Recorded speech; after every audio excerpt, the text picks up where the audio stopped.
नमस्कार, मी अशोक भालेराव.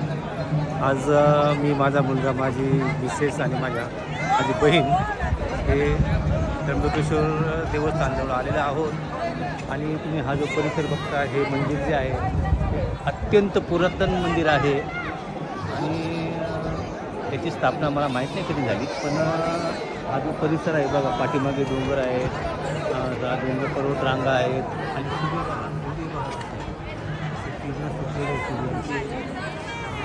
बाकी पर्यटकांची इथं तोबा गर्दी झालेली आहे.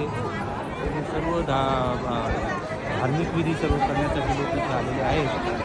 अशा प्रकारे हे झाड दिसते बघा समोर, अत्यंत प्राचीन झाड आहे.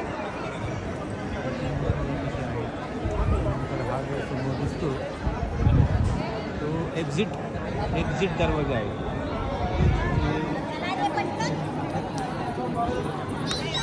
अशा प्रकारे आमचा हा व्हिडिओ आपल्याला आवडला असेल तर लाईक आणि शेअर करा.